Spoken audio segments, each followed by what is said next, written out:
To tuition time. I am Rajesh Verma. पिछली कुछ classes से हम 12th क्लास की फिजिक्स को स्टडी कर रहे हैं। लास्ट क्लास में हमने पढ़ा था गॉस थ्योरम और उसकी एप्लीकेशंस। आज हम पढ़ेंगे इलेक्ट्रोस्टैटिक पोटेंशियल के बारे में। तो आइए शुरू करते हैं आज की class. This is a charge particle, it is having charge Q। इसके आसपास सारे रीजन में इसकी इलेक्ट्रिक फील्ड एग्जिस्ट कर रही है। अगर हम दूर से एक पॉजिटिव चार्ज इसकी तरफ लाते हैं तो यह चार्ज पार्टिकल या इसकी इलेक्ट्रिक फील्ड के कारण से यह पॉजिटिव चार्ज दूर वाली डायरेक्शन में एक फोर्स फील करेगा। अगर हम इसको इस डायरेक्शन में लाना चाहते हैं, हमें उस फोर्स के इक्वल एंड अपोजिट फोर्स लगानी पड़ेगी। Under the action of our applied force यह पार्टिकल इधर को मूव करेगा, इस पर कुछ वर्क होगा। मान लो हम इस चार्ज पार्टिकल को यूनिट चार्ज पार्टिकल कंसीडर करें और इंफिनिटी से उठाकर एक पर्टिकुलर पॉइंट तक लाएं। इसमें जो वर्क करना पड़ेगा वो कहलाएगा इस पर्टिकुलर पॉइंट का इलेक्ट्रोस्टैटिक पोटेंशियल।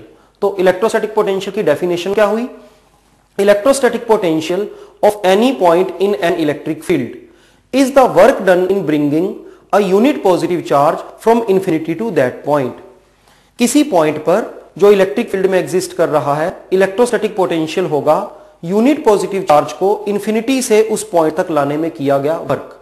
तो आइए देखें इस वर्क को कैलकुलेट कैसे करेंगे। बजाय स्टार्टिंग में यूनिट पॉजिटिव चार्ज कंसीडर करने के, हम ये मान लेते हैं कि जिस चार्ज को ला रहे हैं वो चार्ज है Q नोट।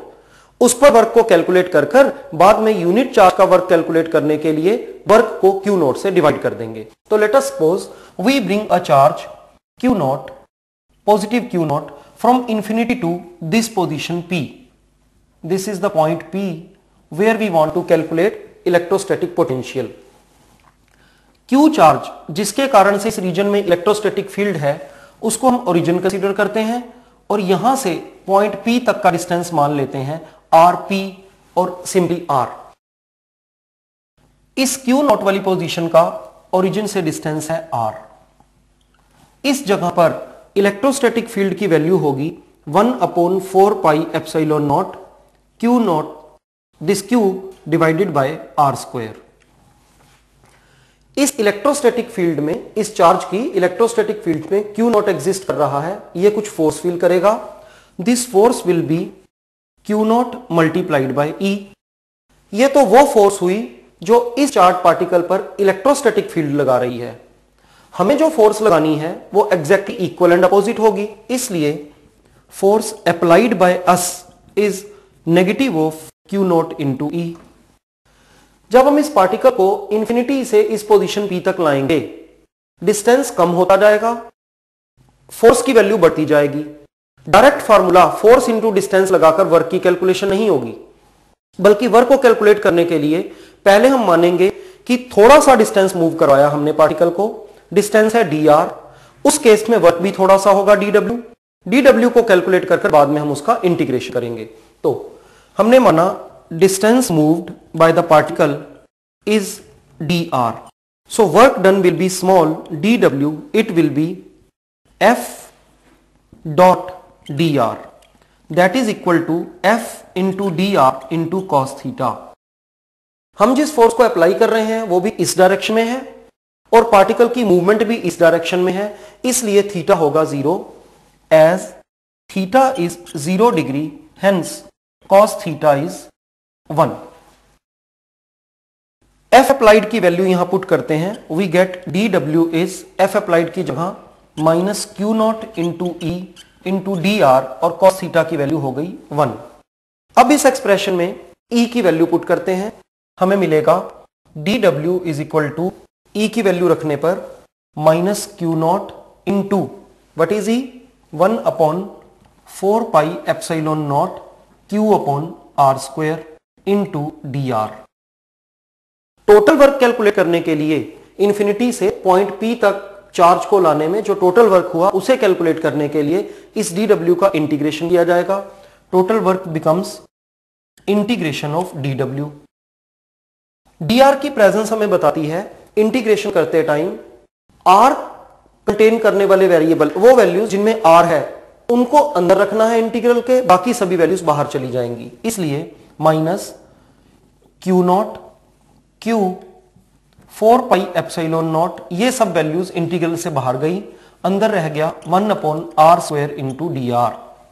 पार्टिकल को हम ला रहे हैं इंफिनिटी से, ओरिजिन से स्टार्टिंग में इसका डिस्टेंस होगा इनफाइनाइट और अल्टीमेटली ये इस पोजीशन पर पहुंचा, यहां तक का डिस्टेंस है RP. So let us do the integration minus Q naught Q upon 4 pi epsilon not. हमें इस क्वांटिटी का इंटीग्रेशन करना है, हमें इंटीग्रेशन करना है 1 upon R square into D R का। इसे हम लिख सकते हैं R to the power -2 into D R. Power में 1 ऐड करेंगे और न्यू पावर से डिवाइड करेंगे, तो इस पोर्शन का इंटीग्रल होकर हमें मिला -1 upon R, -1 upon R. Limit वही पुट करेंगे हम infinity to R P, infinity to R P. ये माइनस इस माइनस को हटा देगा, Q naught Q upon 4 pi epsilon naught. पहले अपर लिमिट पुट करेंगे 1 अपॉन आर पी, माइनस का साइन, फिर इस आर के प्लेस पर लोअर लिमिट पुट करेंगे इंफिनिटी। 1 upon infinity is 0।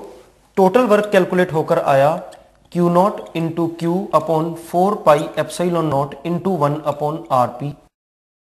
शुरू में जैसा हमने देखा हम चार्ज क्यू नॉट को ला रहे हैं, बट बाय डेफिनेशन चार्ज जो इंफिनिटी से इस पोजीशन तक लाया जाएगा उसे यूनिट चार्ज होना चाहिए, इसलिए this is the work done on charge Q not. हम कह सकते हैं on Q not charge work is W, hence on charge unity और 1 work will be W divided by Q not, and by definition ये चीज होगी potential, hence potential is W upon Q not.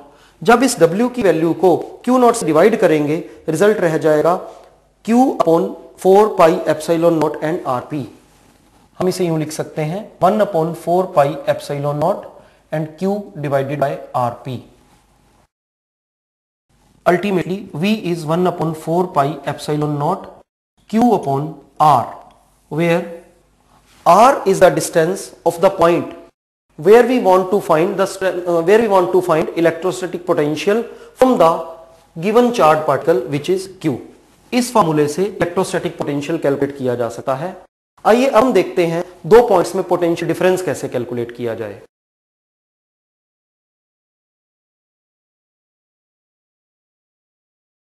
तो हमने देखा किसी पॉइंट पर electric field में इलेक्ट्रोस्टैटिक पोटेंशियल होता है V is equal to 1 upon 4 pi epsilon naught Q upon R।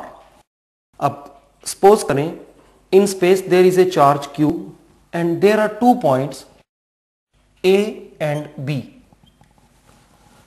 Late us call them B and A in this manner. दूर वाले पॉइंट को A और पास वाले पॉइंट को B। Q को ओरिजिन मानते हुए इसका पोजीशन वेक्टर है RB और A का डिस्टेंस या पोजीशन वेक्टर का मैग्नीट्यूड है RA। A पर पोटेंशियल को हम कहेंगे VA और B पर पोटेंशियल को हम कहेंगे VB। इस फॉर्मूले के अकॉर्डिंग पोटेंशियल एट A होगा 1 upon 4 pi epsilon naught Q by RA and B पर पोटेंशियल होगा VB 1 upon 4 pi epsilon naught Q upon RB। इन दो पॉइंट्स में पोटेंशियल डिफरेंस होगा dV, potential at B minus potential at A। जब इसमें से इसको माइनस करेंगे तो 1 अपॉन 4 पाई एप्सिलॉन नॉट और Q कॉमन आ जाएंगे, Q upon 4 pi epsilon naught, अंदर रह जाएगा 1 upon RB minus 1 upon RA।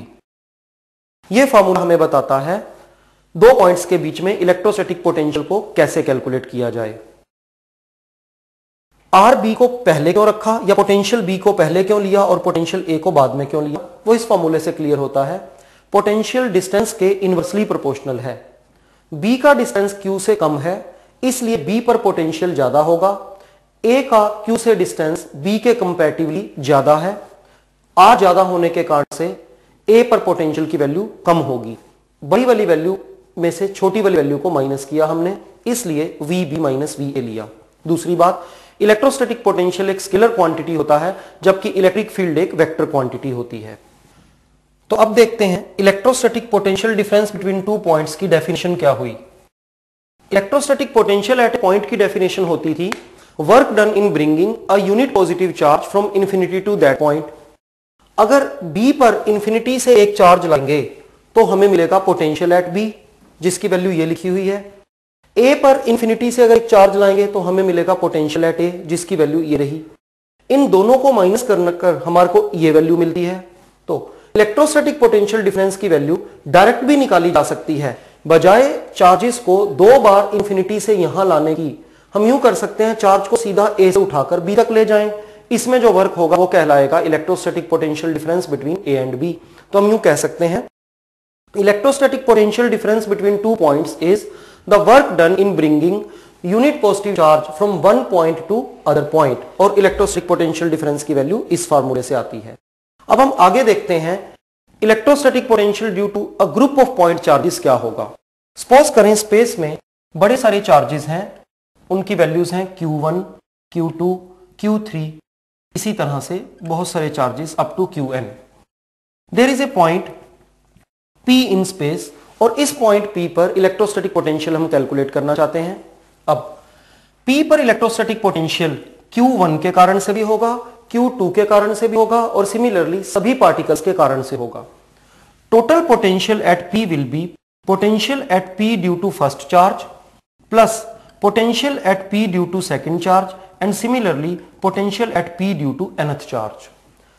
Potential एक स्केलर क्वांटिटी है, इसलिए हम एल्जेब्रिक सम करेंगे। अगर चार्ज पॉजिटिव है तो ये रिजल्ट पॉजिटिव आएगा, नेगेटिव है तो नेगेटिव आएगा और बाद में एडिशन से ओवरऑल रिजल्ट हमें मिलेगा। इन सब की वैल्यू सब्स्टिट्यूट करते हैं तो वैल्यू सब्स्टिट्यूट करने के लिए फॉर्मूला हम यही वाला यूज करेंगे। Potential at any point is 1/4 pi epsilon not charge divided by distance. कौन सा डिस्टेंस? ये r डिस्टेंस था जो चार्ज पार्टिकल पहले से एग्जिस्ट कर रहा है, जैसे इस डायग्राम में Q, और जहां पर हमने इलेक्ट्रोस्टैटिक पोटेंशियल कैलकुलेट करना है उन दोनों के बीच का डिस्टेंस। इस डायग्राम में ये चार्ज एग्जिस्ट कर रहा है और P पर हमने पोटेंशियल इलेक्ट्रोस्टैटिक पोटेंशियल कैलकुलेट करना है, इसलिए डिस्टेंस ये वाला लिया जाएगा। इस डिस्टेंस को हम P1 या R1P रिप्रेजेंट कर सकते हैं। तो ये फॉर्मूला बन जाएगा 1/4 पाई एप्सिलॉन नॉट, ये वाला चार्ज Q1 और इन दोनों के बीच का डिस्टेंस R1P और P1। सिमिलरली इसका पोटेंशियल होगा 1/4 pi epsilon not second charge Q2, Q2 से P का डिस्टेंस R2P। सिमिलरली चलते हुए 1/4 pi epsilon not nth charge और उसका distance, nth charge is Qn और उसका डिस्टेंस इस पॉइंट P से होगा RNP। इन सभी में से 1/4 पाई एप्सिलॉन नॉट कॉमन आ गया, ब्रैकेट में रह जाएगा Q1/R1P plus Q2/R2P, similarly Qn/RNP। इतना लंबा एक्सप्रेशन लिखने की जगह हम समेशन का यूज कर सकते हैं, सिग्मा के साइन का, 1/4 पाई एप्सिलॉन नॉट। हमें देख रहे हैं सभी केसेस में न्यूमरेटर में चार्ज है, पर चार्ज के साथ सबस्क्रिप्ट में 1 2 3 इस तरह से n तक लिखा हुआ है। हम इसे लिख सकते हैं QI, वेयर I की स्टार्टिंग हो रही है 1 से और I का एंड हो रहा है n पर। सिमिलरली डिनोमिनेटर में एक डिस्टेंस है R, उस डिस्टेंस में स्टार्टिंग में 1 2 3 इस तरह से n तक लिखा हुआ है, तो हम उसकी जगह लिख सकते हैं I और बाद में तो सभी केसेस में P ही लिखा हुआ है। इस I की वैल्यू 1 से स्टार्ट होकर यहां पर n तक जा रही है। इस फार्मूले से स्पेस में किसी पॉइंट पर डिफरेंट चार्ज पार्टिकल्स जो कि स्कैटर्ड हैं उनके कारण से इलेक्ट्रोस्टैटिक पोटेंशियल कैलकुलेट किया जा सकता है।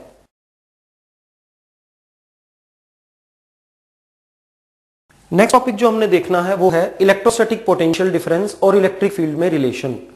इलेक्ट्रोस्टैटिक पोटेंशियल को कैलकुलेट करते टाइम हमने देखा था dV पोटेंशियल डिफरेंस होता है dW/Q0।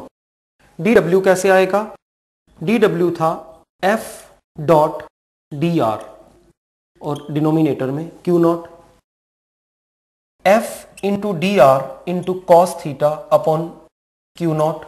अब थीटा की वैल्यू 0 थी, क्योंकि फोर्स भी इस डायरेक्शन में लग रही थी और पार्टिकल की मूवमेंट भी इसी डायरेक्शन में थी। तो cos 0 1 होता है, dv हुआ F into D are upon Q not. याद करें तो फोर्सेस भी दो थी, एक फोर्स थी E क्यू नॉट और दूसरी फोर्स थी माइनस E क्यू नॉट। ये वो फोर्स थी जो पहले से प्रेजेंट चार्ज पार्टिकल, जिस चार्ज पार्टिकल को ला रहे हैं उसकी तरफ, उस पर लगा रहा था, और ये थी हमारी अप्लाइड फोर्स, फोर्स अप्लाइड। हमें यहां पर अप्लाइड फोर्स को सब्स्टिट्यूट करना है, dv becomes minus E Q naught into D R by Q naught. Q naught से क्यू नॉट कैंसिल हुआ, डी आर को और नेगेटिव साइन को उधर ले जाएं तो इधर खाली बचेगा E, दूसरी तरफ आ जाएंगे minus dv by D R. D R change of distance है। जब भी किसी क्वांटिटी के चेंज को कॉरस्पॉन्डिंग चेंज ऑफ डिस्टेंस से डिवाइड करते हैं तो हम उसे कहते हैं gradient. So we get this quantity dv by D R is potential gradient, क्योंकि ये पोटेंशियल का चेंज है और ये कॉरस्पॉन्डिंग चेंज ऑफ डिस्टेंस है। रिजल्ट निकला इलेक्ट्रिक फील्ड पोटेंशियल ग्रेडियंट का नेगेटिव होती है। क्या याद करेंगे हम लोग? Electrostatic field at any point is negative gradient of electrostatic potential. अब इस रिजल्ट से हमें कुछ कॉन्सिक्वेंसेस मिलते हैं जिनको हम अभी एनालाइज करते हैं। इसी से रिलेटेड एक टॉपिक हम साथ में देख रहे हैं, वो है equipotential surface.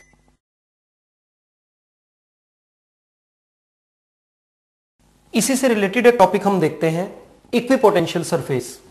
Potential at any point is 1 upon 4 pi epsilon naught Q upon R. अगर चार्ज कांस्टेंट हो तो पोटेंशियल R के इनवर्सली प्रोपोर्शनल होगा। जैसे जैसे R इंक्रीज होगा पोटेंशियल डिक्रीज होगा। पर अगर हम एक चार्ज पार्टिकल कंसीडर करें जिसका चार्ज चेंज नहीं होने जा रहा, अब यहां से सेम डिस्टेंस पर कुछ पॉइंट्स कंसीडर करें, एनी नंबर ऑफ पॉइंट्स, तो क्योंकि इन सभी पॉइंट्स के लिए R की वैल्यू, डिस्टेंस की वैल्यू भी सेम है और चार्ज तो है ही कांस्टेंट, इसलिए इन सभी पॉइंट्स पर इलेक्ट्रोस्टैटिक पोटेंशियल भी कांस्टेंट आएगा। इन सभी पॉइंट्स को अगर हम कंबाइन करेंगे तो हमें एक सर्कल मिलेगा, 3D में कहें तो हमें एक स्फीयर मिलेगा। इसलिए स्पेस में अगर एक चार्ज पार्टिकल हो तो उसके आसपास किसी भी पर्टिकुलर डिस्टेंस पर अगर हम एक इमेजिनरी स्फीयर कंसीडर करें, उस स्फीयर पर पोटेंशियल की वैल्यू बिल्कुल सेम होगी। तो वो स्फीयर एक ऐसा सरफेस हुआ जिस पर all the points possess same value of potential. ऐसे सरफेस को हम कहेंगे इक्विपोटेंशियल सरफेस। तो एक पॉजिटिव चार्ज के लिए इक्विपोटेंशियल सरफेस एक स्फीयर हुआ। पॉजिटिव चार्ज में से इलेक्ट्रिक लाइंस ऐसे बाहर निकलती हैं। डायग्राम से देखने पर हमें पता लगता है इलेक्ट्रिक लाइंस इक्विपोटेंशियल सरफेस के परपेंडिकुलर हैं। इक्विपोटेंशियल सरफेस केवल एक ही नहीं होगा, कोई भी ऐसे पॉइंट्स जिनका इस चार्ज से डिस्टेंस सेम है वो सारे मिलकर एक इक्विपोटेंशियल सरफेस बनाएंगे। तो एक पॉजिटिव चार्ज के अराउंड बड़े सारे इक्विपोटेंशियल सरफेसेस हो सकते हैं।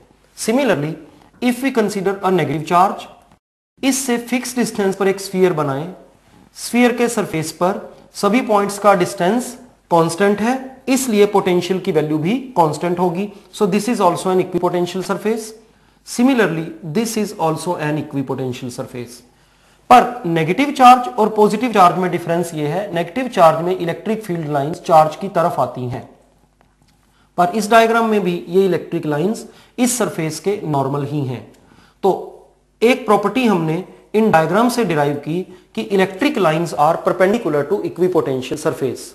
तब क्या होगा अगर दो सिमिलर चार्जेस को एक दूसरे के पास रखें? सपोज करें ये एक पॉजिटिव चार्ज है, ये भी एक पॉजिटिव चार्ज है, इसे अपने इक्विपोटेंशियल सरफेसेस, इसके अराउंड कुछ स्फीयर्स होंगे, कॉन्सेंट्रिक स्फीयर्स। इसके पॉजिटिव, इस पॉजिटिव चार्ज के कॉन्सेंट्रिक स्फीयर्स ये होंगे। इन स्फीयर्स का रेडियस हम इंक्रीज करते जा रहे हैं, तो यहां पर दो इक्विपोटेंशियल सरफेसेस ऐसा लग रहा है जैसे वो इंटरसेक्ट कर रहे हैं, पर अभी हम थोड़ी देर बाद पढ़ेंगे due to some reason they can not intersect. तो यहां पर क्या होगा, ये इक्विपोटेंशियल सरफेस आपस में कंबाइन हो जाएंगे और बाद में दोनों चार्जेस का एक कॉमन इक्विपोटेंशियल सरफेस बन जाएगा। तो हमने तीन केसेस देखे, पॉजिटिव चार्ज के लिए इक्विपोटेंशियल सरफेस, नेगेटिव चार्ज के लिए इक्विपोटेंशियल सरफेसेस और दो पॉजिटिव चार्जेस के लिए इक्विपोटेंशियल सरफेसेस। हाँ, अगर दो नेगेटिव चार्जेस होते तब भी ये इक्विपोटेंशियल सरफेस का डायग्राम बिल्कुल सेम बनता, सिर्फ इलेक्ट्रिक लाइंस की डायरेक्शन में डिफरेंस आ जाता। दो पॉजिटिव चार्ज में हम पहले से जानते हैं इलेक्ट्रिक लाइंस कुछ इस तरीके से होंगी। ये डायग्राम हम पहले बना चुके हैं। इस पॉजिटिव चार्ज की लाइंस इससे अवे होंगी, इस तरह से।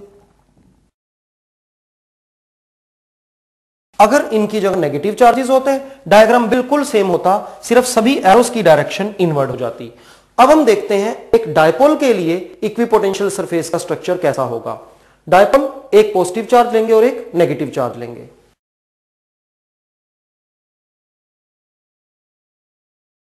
This is a negative charge and this is same magnitude वाला पॉजिटिव चार्ज। इस नेगेटिव चार्ज की इक्विपोटेंशियल सरफेस इसके अराउंड ऐसे होंगे, पॉजिटिव चार्ज के इस तरह से होंगे। ये इक्विपोटेंशियल सरफेसेस अगर हम आगे बढ़ाएं तो यहां पर आकर ऐसे लगे जैसे ये एक दूसरे को इंटरसेक्ट कर रहे हैं। जब तो होते हैं दो पॉजिटिव चार्जेस, तब तो इनके इक्विपोटेंशियल सरफेसेस आपस में कंबाइन हो जाते हैं और अल्टीमेटली डायग्राम इस तरह से बनता है। बट नेगेटिव और पॉजिटिव चार्जेस के इक्विपोटेंशियल सरफेसेस कंबाइन नहीं हो सकते।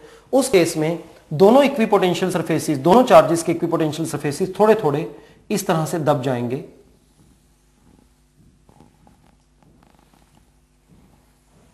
और इस केस में इलेक्ट्रिक लाइंस कैसे होंगी? Positive to negative,